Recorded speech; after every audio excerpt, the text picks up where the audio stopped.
بسم الله الرحمن الرحيم. السلام عليكم ورحمة الله تبارك وتعالى وبركاته. حضراتكم حبايبي متابعيني من قناة ماما رحاب يوسف للمنوعات في البيت. حضراتكم النهارده معانا فيديو جديد لتفريزات شهر رمضان. كل عام وانتم بخير، أعاد الله علينا وعلى الأمة الإسلامية بالخير واليمن والبركات وعلى الناس جميعا.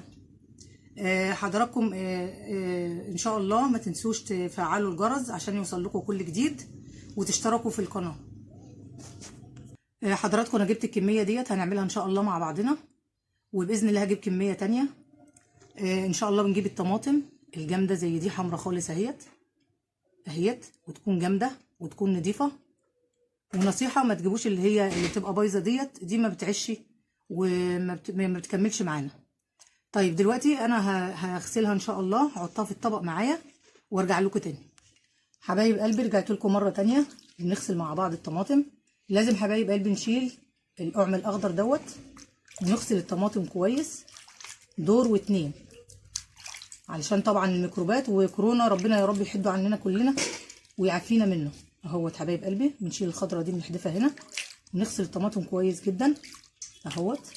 حبايب قلبي انا عايزه انصحكم نصيحه من ام لبناتها اللي هي بتحبهم. مش عاوزه اي حد فيكم يخاف من اي نوع من انواع الطبيخ ولا اي نوع من انواع الاكل. احنا كلنا كنا في الاول ما بنعرفش نطبخ ولا بنعرف نفرز ولا بنعرف نعمل حاجه، بفضل الله سبحانه وتعالى وبالتمرين مره واثنين وثلاثه بقينا بنعرف نعمل كل حاجه، وربنا اجيال عقبال يا رب ما تشوفوا اولادكم. حبايبي نكمل نشيل. ايوه شوفوا لازم نجيب الطماطم الحلوه دي، نشوفوا حضراتكم تتغسل لازم تكون جامده. شوفوا جامده خالص ازاي. دي تعيش معانا ان شاء الله باذن الله، تعيش معانا مده كبيره ان شاء الله. اهوت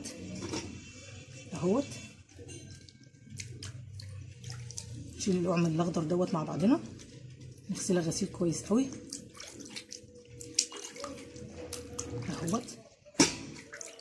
اهوت يا حبيبي.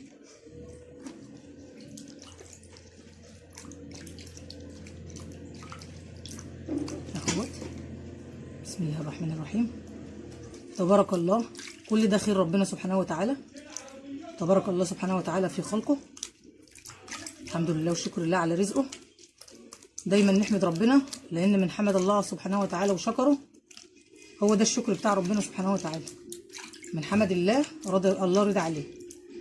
واكمل حبايبي بقيه غسيل الطماطم وارجع لكم مره تانية ان شاء الله. حبايب ماما رحاب الحمد لله غسلناها دورين اهيت الطماطم، وان شاء الله هقوم احطها في الحله على البوتاجاز وارجع لكم تاني. بناتي حبايبي رجعت لكم مره تانية. احنا طبعا قبل ما نحطها في الحله على البوتاجاز نسيت اقول لكم ان احنا بنقطعها، وان كان فيها مثلا شايفين القعم ده بيتشال حبايبي، بيترمى ملوش لازمه اهوت بتقطعيها اتنين عشان تسهل معانا تسهل معانا ان انت تحطيها على البوتاجاز وتستوي بسرعه بدل ما نحطها كلها سليمه على بعضها. اهو حبايب قلبي بصوا، نشيلوا الحته دي اهيت حبايبي، نقطعها اتنين اربعه اهي. نحط بالحله هحطها جنب بصوا حبايبي جامده وحلوه ازاي ما شاء الله. تبارك الله فيما خلق سبحانه وتعالى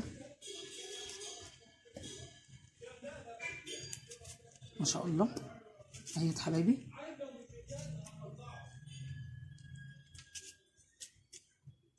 اهيت. اكمل بقيه تقطيع الطماطم وارجع لكم ان شاء الله.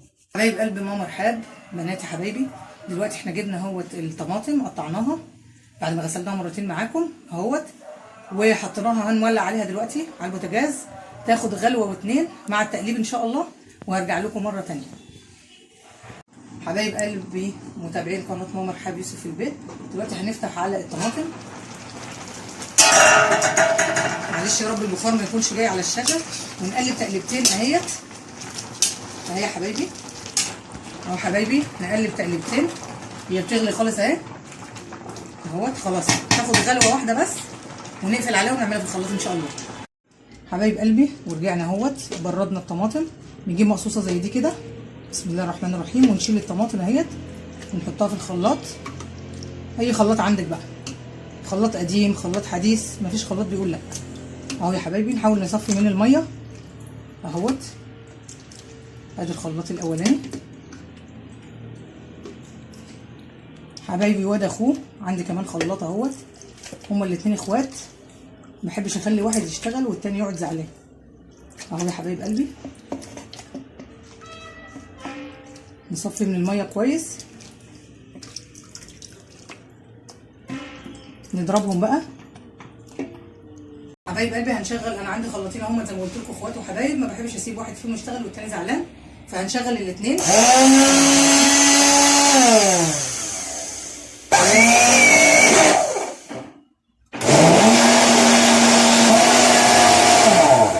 حبايبي هكمل ضرب كل الطماطم وارجع لكم علشان ما اعملكوش ازعاج. حبايب قلب ماما رحاب وحشتوني. دلوقتي حبايبي انا نسيت اقول لكم، انا بحب اخرط عن نفسي، بحط بصلتين مع الطماطم المتفرزه بتاعت رمضان او طول السنه، وبحط شويه من الثوم، وبحط ملح، وبحط فلفل، بحط ورق لوري، وفي ناس بتحط بابريكا بس انا ما بحبهاش، يعني ده حسب الطلب. عايزين تحطوا حبايب قلبي حطوا، مش عايزين انتوا حرين، دي حاجه ترجع لكم. ماشي.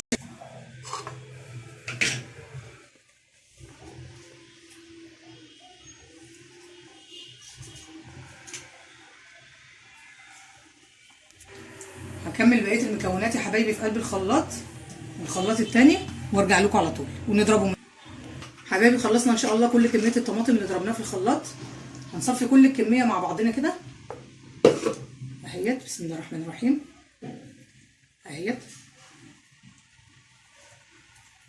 نصفي كل الكميه يا حبايبي وارجع لكم تاني.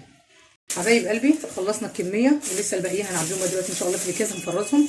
هنشوف طريقه التفريز. بنجيب كوز كده زي دوت او شفشق بلاستيك اهوت، ونقول بسم الله الرحمن الرحيم، ونحط على قد الطبخه اللي احنا هنطبخها.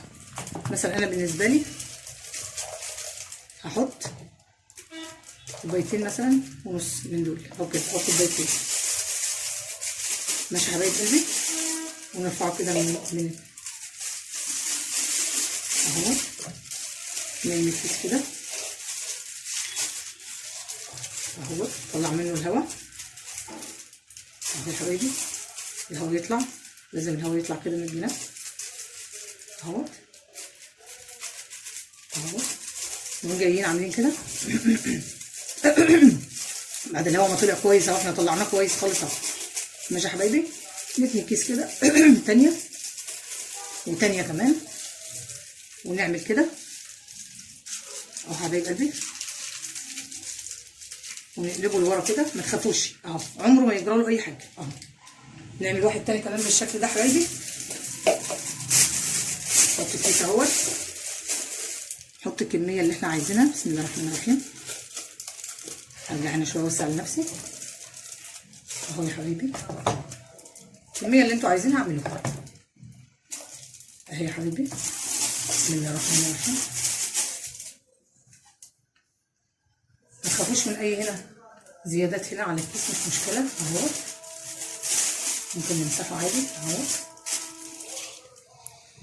اهو حبايبي نطلعه. اطلعي يا طماطم اهي، مش عايزه تطلع مش عارفه ليه اهو. بصوا يا حبايبي قلبنا مرحب، ننيم الكيس بنفس الطريقه اللي عملناها قبل كده، نفرغ الهواء اهو يا حبايب قلبي. بصوا اهوت، طلعي الهواء كله اللي في قلبها اهوت. تلاحظي هنا مفيش هواء خالص في الكيس اهو اهوت. في هنا حبه اهو. نيجي حبايبي هنا طلعي طلعي طلعي طلعي طلعي، تعملي كده تتني تانيه وتتني كمان تانيه، وتنيمي الكيس كده اهوت، وتقلبيه حبيبتي كده اهوت جنب اهو. طيب في طريقه تانيه بقى،